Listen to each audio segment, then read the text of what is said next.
আসতেছে খ্রিস্টানদের বড়দিন। এই দিনে আপনাকে বিভিন্ন জায়গা থেকে মেসেজ আসবে হ্যাপি মেরি ক্রিসমাস বা মেরি ক্রিসমাস। তাদের ক্রিসমাসের কি আসবে, তাদের সুসংবাদ তারা আপনাকে দিবে, তাদের বড়দিনের শুভেচ্ছা জানাবে আপনাকে। সতর্ক, সাবধান।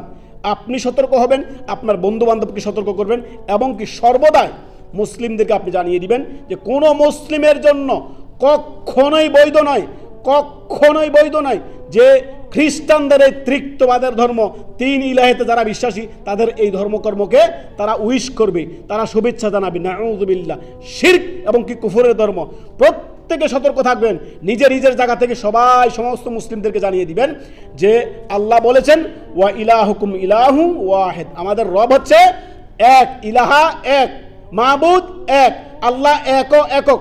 কুল হুয়াল্লাহু আহাদ, আল্লাহ এক একক। আল্লাহুস সামাদ, আল্লাহ কারোর মুখাপেক্ষী নয়, সমস্ত সৃষ্টি তার মুখাপেক্ষী।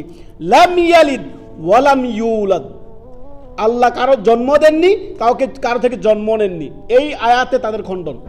এই ক্রিসমাসের শুভেচ্ছা দিবে, সতর্ক, সাবধান। তাদের কোনো ধর্মীয় অনুষ্ঠানে বা কোনো কিছুতে আপনি উইশ করবেন না। যেমনই করে হিন্দুদের কোনো পূজার সময় আপনি তাদের সম্পৃক্ত হবেন না, ঠিক তেমনই করে খ্রিস্টানদের বড়দিনেও আপনি তাদের কোনো প্রোগ্রামের মধ্যে অ্যাটেন্ড করবেন না। কেউ আপনাকে শুভেচ্ছা জানালে আপনি বলবেন এইটার শুভেচ্ছার আপনি উত্তর দেওয়া মানে তাদের এই ত্রিত্ববাদের ধর্মকে আপনি মেনে নেওয়া। সতর্ক, সাবধান। আপনি জানতে হবে যে তারা তিন ইলাহেতে বিশ্বাসী। আমাদের ইলাহা কজন? একজন। ওয়া ইলাহুকুম ইলাহুম ওয়াহিদ, লাম ইয়ালিদ ওয়ালাম ইউলাদ, আল্লাহ কাউকে জন্ম দেননি, কারো থেকে জন্ম নেননি, এটা স্পষ্ট। অতএব শিরক ও কুফরের ধর্মতে আপনি বিশ্বাসী হবেন না।